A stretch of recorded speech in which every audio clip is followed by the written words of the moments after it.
नमस्कार, मैं हूं संजीव श्रीवास्तव। आप देख रहे हैं 4 PM। चले ते हरि भजन को, ओटन लगे कपास। जी हाँ, ये जो मशहूर उक्ति है, ये फिट हो रही है ज्योतिरादित्य सिंधिया समर्थक मोहन यादव सरकार में एक मंत्री तुलसी सिलावट पर। तुलसी सिलावट सीनियर लीडर हैं और कांग्रेस से भारतीय जनता पार्टी में आए और भारतीय जनता पार्टी में आने के बाद वहां रच बस गए। अभी जैसा मैंने कहा कि वे मोहन यादव सरकार में मंत्री हैं। दूसरी बार उन्हें बीजेपी में की सरकार में मंत्री बनने का अवसर प्राप्त हुआ है और वे लगातार इस पद का निर्वहन करें। लेकिन जो फंस गए, उलझ गए, उन्होंने जो कुछ उनके मुख से निकला उद्गार हो गया, जो सवाल हुए, एक प्रेस कॉन्फ्रेंस हुई है अब से कुछ देर पहले। आज 7 मई का दिन है और आज मध्य प्रदेश भर में कांग्रेस ने चक्काजाम किया है। जो किसान हैं, गेहूं खरीदी जो मध्य प्रदेश में चल रही है उसको लेकर, तो बीजेपी ने कुछ रणनीति बनाई थी कि अपने अपने जो जिले हैं, अपने अपने जो क्षेत्र हैं, जहां जो हैं ये जो सीनियर लीडर हैं, मंत्री हैं या और जो वरिष्ठ हैं, वो अपने यहाँ स्थिति स्पष्ट करें और कांग्रेस को कंडम्ड करें। मसला मामला ये था, इसलिए मैंने कहा कि चले थे हरि भजन को ओटन लगे कपास। और वो ये सब करते और कर रहे थे। इस सब के बीच में उनसे सवाल हो गया बीजेपी के अपने एक विधायक को लेकर, जो उज्जैन से सांसद रह चुके हैं और अभी जो आलोट है विधानसभा क्षेत्र, वहां से विधायक है, सीनियर भाजपा नेता है चिंतामणि मालवी, चर्चित नेता है। उन्हें लेकर सवाल हुआ। दरअसल रीना बोरासी हैं मध्य प्रदेश कांग्रेस की अध्यक्ष। उन्होंने इन पर एक महिला के यौन शोषण, उत्पीड़न का सनसनीखेज आरोप लगाया और इसे लेकर दोनों उलझे हुए हैं। चिंतामणि मालवी इसको कंडम्ड कर रहे हैं और उन्होंने जो ये रीना बोरासी है ना, 10 करोड़ रुपए की मानहानि का नोटिस सर्व किया है। वे राज्यपाल से भी मिले हैं, मंगू भाई पटेल से मिल चुके हैं। अब दिलचस्प ये है कि ये जो मसला है, ये मामला है, बड़ा सुर्खियों में है लगातार, क्योंकि वे बड़े मुखर सांसदों में शुमार रहे, उज्जैन से थे, अभी वे विधायक हैं और कहीं उन्हें मंत्री पद का दावेदार भी माना गया था। लेकिन मोहन यादव जो स्थानीय राजनीति है, उज्जैन से वे भी आते हैं, उज्जैन से मोहन यादव हैं, तो दोनों में पटरी नहीं बैठती, ये जग जाहिर है। और बड़े मुखर हैं और उन्होंने कई बार ऐसा रहा है कि अपनी ही सरकार को लेकर जो है विधानसभा में सवाल पूछ लिए हैं। कुछ मसलों पर स्पष्ट तौर पर साफगोई पसंद है, एक कहीं खरी खरी बात करने वाले माने। लेकिन अभी वो जो उलझे हैं, फंसे हैं, ये मामला मसला जो है, ये अब तो जैसे मैं बार बार कहता हूँ कि अब अलग हो गया है। जो भारतीय जनता पार्टी, उसमें भी वो कांग्रेस के सारे वायरस हैं। बीजेपी कहा करती थी कि कांग्रेस मुक्त भारत, मोदी और शाह बार बार ये नारा देते, अब कांग्रेस युक्त बीजेपी है। तो उसी का हिस्सा है तुलसी सिलावट।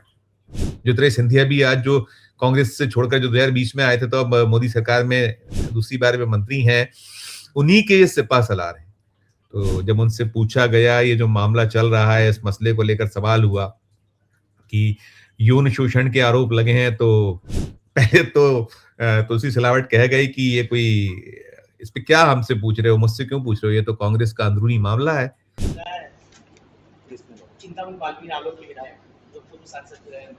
ये कांग्रेस का आपसी मामला, मुझे क्यों पूछ रहा हूँ? चिंतामन अपना किसने सब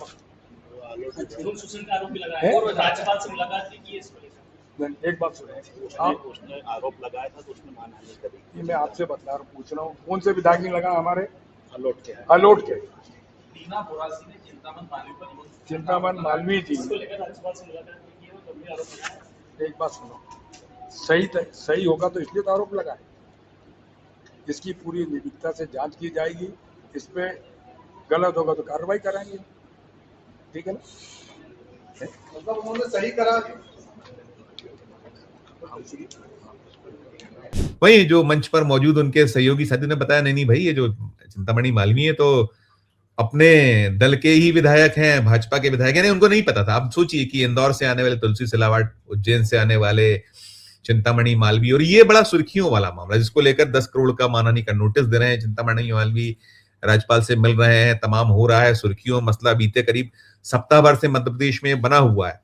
जब उनको फिर पूछा गया और ये दिलाया, जब उनको दिलाया भी तो नहीं, क्योंकि होता है ना, बड़ा एक झोंक में रहते हैं। उनको लगता है कि जर्नलिस्ट जो सवाल कर रहे हैं, इनको कैसे भी हम उड़ा देंगे, बच जाएंगे, हो जाएगा, तो फंसते चले गए। पहले उन्होंने ये कहा, फिर बाद उन्होंने कहा भाई इसकी निष्पक्षता से जांच होगी, अगर कुछ गलत पाया गया तो कार्रवाई होगी, और आरोप सही है तभी तो लगाए गए, ये तक कह गए थे। बड़ा दिलचस्प सा नजारा पेश हुआ। आपसे कुछ देर का पहले का मामला है, और फिर जब स्पष्ट हुआ मसला, तो वो फिर बगले झाँकने लगे, वो इधर-उधर होने लगे, और फिर उन्होंने कहीं आरोपों को बेबुनियाद कहा, कहीं गलत आरोप हैं, इस तरह की बात करने लगे, और कहा गया कि जो विषय है उसको प्रस्तुतिकरण अलग तरह से जो आप पूछ रहे हैं वो गलत तरह से पूछ रहे हैं, मतलब वो पत्रकारों को ही कहीं उन पर दोषारोपण करने लगे, क्योंकि उनको समझ में आया मसला मामला कि ये तो उल्टा हो गया है। क्योंकि अपने ही जो दल के विधायक हैं, जो एक पूर्व सांसद हैं, उनके खिलाफ में क्या कुछ कह गया हूँ कि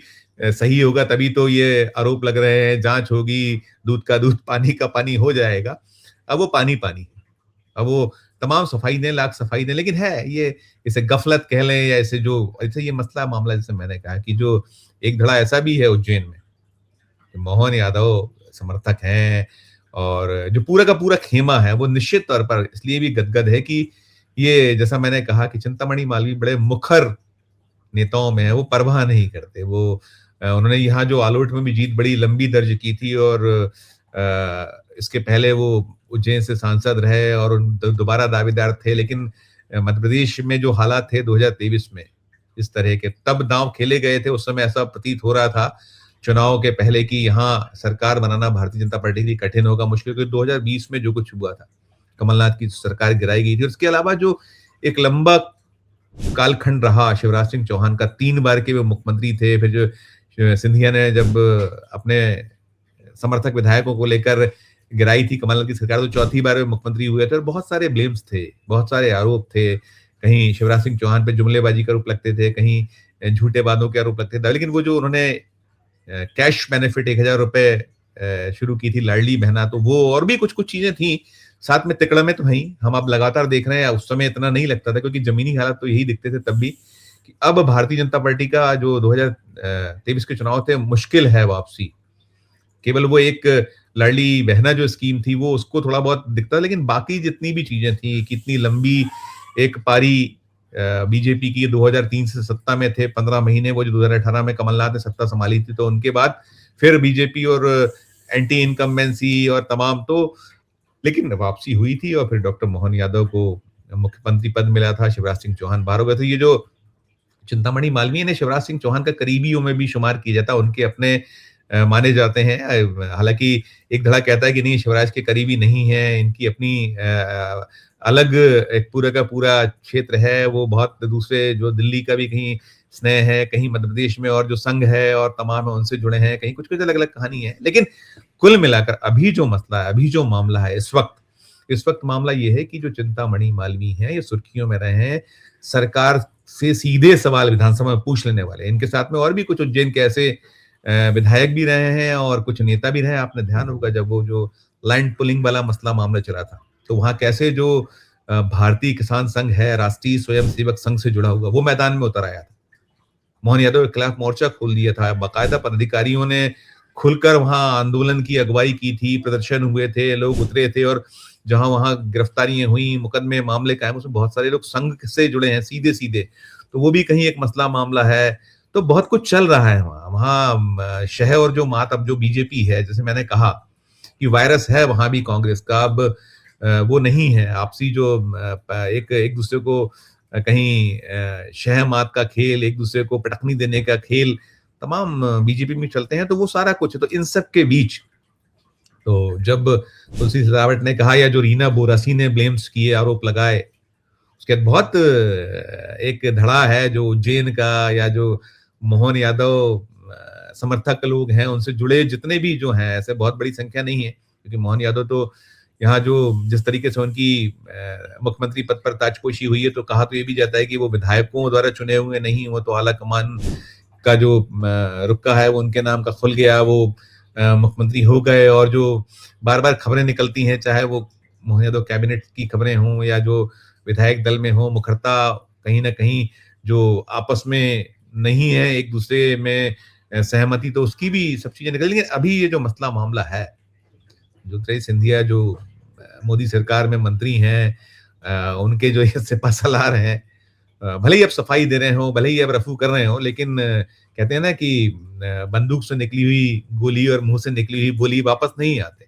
हो गया है, एक ब्लंडर कर बैठे हैं, और ब्लंडर कर बैठे हैं, तो अब ये अफसाना तो बने ही हुआ और उसमें कई चीजें निकाली जाती हैं, उसमें निहितार्थ खोजे जाते हैं कि क्या ये ऐसा तो नहीं होगा कि उनको चिंतामणि मालवीय के बारे में इल्म ही ना हो, या कौन सी गफलत में थे, क्या गफलत थी उस वक्त जब आप बाकायदा प्रेस को संबोधित करने आए हो, आपने प्रेस कॉन्फ्रेंस बुलाई है, जो कांग्रेस का प्रदर्शन है उसको लेकर बुलाई है, उस पर अपनी बात रखने के लिए बुलाई है, और सवाल तो होंगे। जब आते हैं नेता तो उनसे केवल उसी विषय पर बात नहीं होती जिस पे करने हैं, सवाल तमाम होते हैं, उस सवाल में वो जो कहीं चूक कर गए हैं या कुछ जानबूझकर हो गया, क्या हुआ है, ये तो तुलसी सिलावट बता सकते हैं, या जो बीजेपी में जो इस तरह के गेम्स हैं वो जाने, उनका काम जाने। कुल मिलाकर ये खबर तो बन गई है, और खबर बनने के साथ में भारतीय जनता पार्टी की फजीयत हो रही है। मध्य प्रदेश जो बीजेपी है, जो उनका कुनबा है, उनका दल है, कि देखिए आपस में एक दूसरे को जानते पहचानते नहीं है। ये भी एक बात है कि कोई एरा खेरा नत्थु के रहा हो तो समझ में आता, लेकिन वो तो सांसद रहे हैं ना, भारतीय जनता पार्टी के सांसद रहे हैं, अभी विधायक हैं, निरंतर सुर्खियों में रहते हैं, फिर भी यदि तुलसी सिलावट ना पहचाने तो प्रश्न तो उठेंगे। पूरी खबर को सुनने के बाद आपकी अपनी जो राय हो हमारे इस वीडियो के कमेंट बॉक्स में जाकर प्रकट कीजिएगा। इस पूरे मसला मामला जो है, ये माजरा है, इससे जुड़ा कोई अपडेट होगा तो हम आप तक पहुंचाएंगे, लेकिन आप जरूर अपनी टिप्पणी कीजिएगा। और अच्छी लगे खबर तो चैनल को लाइक कीजिएगा, सब्सक्राइब कीजिएगा, ज्वाइन का बटन दबाइएगा तो हमारी हौसला अफजाई होगी। प्यार और इस्तेमाल देखते रहिए 4 PM। धन्यवाद, नमस्कार।